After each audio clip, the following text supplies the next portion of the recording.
What is up, dudes, lady dudes? Welcome back to Just Nuts here. Today we're doing a little news review. A couple cards got leaked last night / yesterday. We got two new Tenyi cards, which are coming in Chaos Impact, a follow up to what's coming in Rising Rampage, which is really cool to see. And then also one more card for the Rocket structure deck. That's pretty spicy. So let's start off with our Tenyi Synchro here. It's a Synchro level 8. Of course, he is a worm, and he is actually completely generic, taking any tuner and any non-tuners. Dark Worm, of course, 3,000 attack, 0 defense. And his name is Dragon Ogre Deity of Tenyi. Very cool design as well, if you can't see up here. He looks dope. He's cool looking. He's badass. Alright, as for his effects, both of them are hard ones for turns. You can activate both in the same turn. The first effect reads, when your opponent activates a monster effect, quick effect, you can banish that monster. What? Okay. Not bad. It doesn't negate, so it can. The one thing about this effect, it's not bad. I mean, it's a quick effect to just punish your opponent for doing stuff. It's a disruption at the end of the day from a big monster. That's generic to make. The problem, though, is I can see this being fairly easy to play around. There will be certain decks and there will be certain hands where people can not play around it. They're like, the only way they would be able to get to their play is by activating an effect, and they need that monster as well. So this can be very punishing, but it definitely is easy to work around, but paired with other disruption could definitely be insanely strong. So keep that in mind.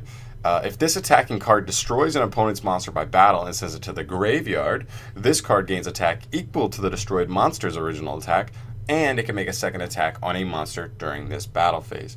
Can't attack direct, but that might be a little too easy to OTK. If you attack over something small, then gain it and attack again, this card in one battle phase could, easily do like 6,000. So that's a little bit too much. I get that. So 2 monsters, that's just a nice little effect in the battle phase. But the main effect is obviously the first one.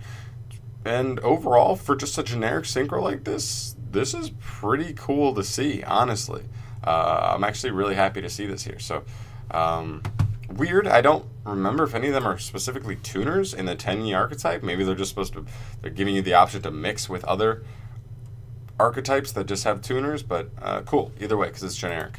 Then we get another Tenyi monster, an actual light one. I believe did we get 5 before or 4? I knew we got the elementals. Did we get a dark? Yeah, Vashuda is dark. So this should be the 6th one, the final main deck one, more or less. And his name is oh, look at the design. He looks dope. He kind of reminds me of what's his name?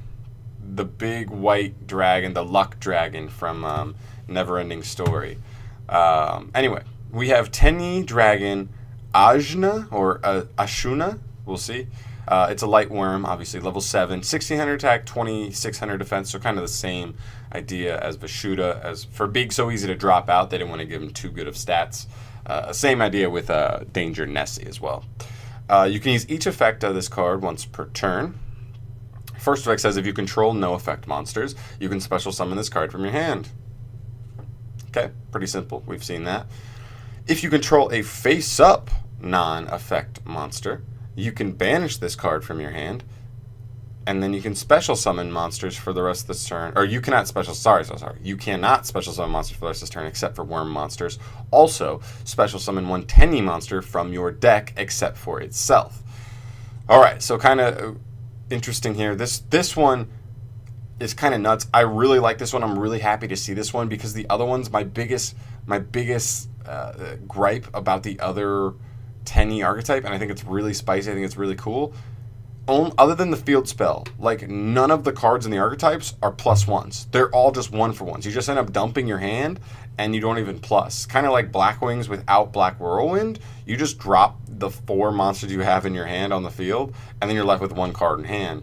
In today's Yu-Gi-Oh, that's going to be so easy to out-resource. But this card is actually a +1. You summon it, you link it off, and then from grave, you banish it to special summon another one straight from deck, actually getting you a +1, which is really, really cool. Also, you can banish it from your hand, which is another thing that's pretty spicy. If you do draw multiple, that is something interesting there. And yeah, he's just really cool. I love that he's a +1. I think that can really help out the deck in the long run. So yeah, keep that in mind. I really like both of these Tenyi cards. I think they're actually both pretty decent. Let's see. And the last card here that we'll look at is I'm sorry. We also have a bug card, an insect card. But we'll look at Silver Rocket Dragon first.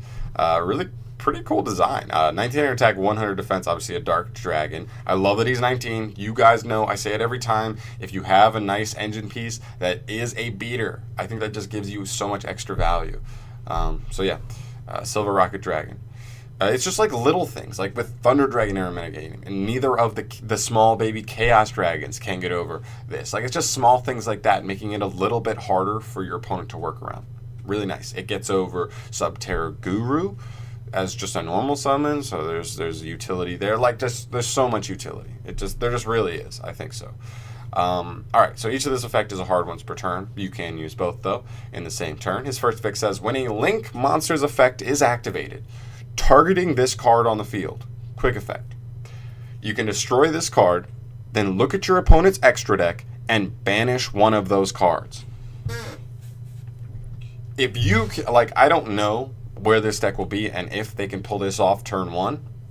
If they can, this card is nuts. If you can pull this off turn 1, just imagine, like, you look at Orcus builds that maybe play 1 Mermaid. I think a lot of them are playing 2, but you look, if they're playing 2 Mermaid, maybe you just banish Rusty and lock them out of the entire PK engine, really limiting what they're going to be able to do extension-wise once they get past stuff. Or, I mean, most of them are playing 2 Dingirsu, so that's not really going to help, but maybe in a grind game or something. If you get resolve this later in the duel, they've already gone through 1 Dingirsu, you banish the other, just erase that as a possibility for them to go into. If you're playing a back, well, you're not really playing a back, so that doesn't really work. But you look at like Striker, they only have 1 Kagari. You just banish Kagari because it's going to be, out of all the cards in our deck, the one probably most impactful card by itself as one Link monster. So really slowing down their deck as far as what they can do in 1 turn. There's other stuff too. Thunder Dragons. If you hit one of the Guard Dragons, you can completely eliminate their play. Like, if you just hit, what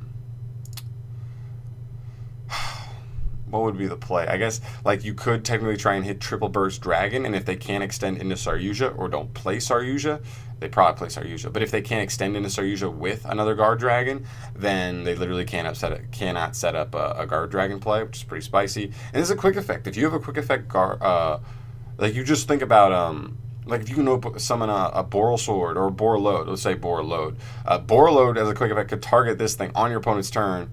Mid-play, this thing destroys itself to then immediately banish something from their extra deck, locking them in the middle of a play if you time it right. And then also this card, during the end phase of the turn in which it was on the field destroyed by battle or card effect and sent to the graveyard, you can special summon any Rocket monster straight from your deck except for another copy of itself.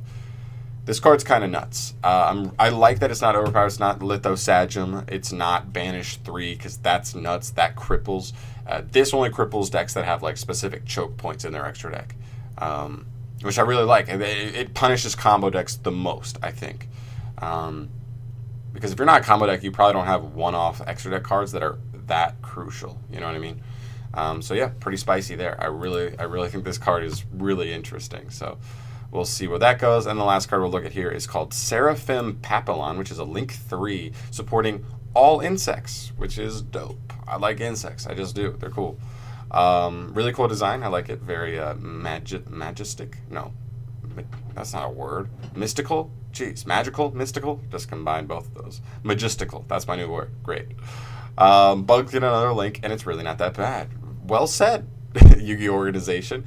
It's a wind insect link with 2100 attack and pretty solid arrows pointing 1 up and then down, right, down, left. Can't really complain. It's gonna I don't think we're really gonna get a Link 3 with those 3 down arrows unless it like doesn't do much, right? So yeah, all the first and third effects of this. Oh wait, okay, here we go. You can only use one of the first and third effects of this card per turn, and only once that turn. So you have to pick between the first and third effect because you can only use 1 per turn. Great. If this card is link summoned, place counters on it equal to the number of insect monsters used as material. Okay, so making it in not an insect deck doesn't really make sense because it doesn't even gain its other effects, right? Great.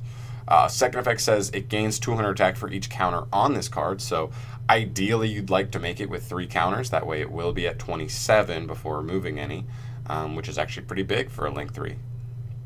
And then the third effect is a quick effect, where you can remove 1 counter from this card to special summon 1 level 4 lower insect monster from your graveyard in defense position.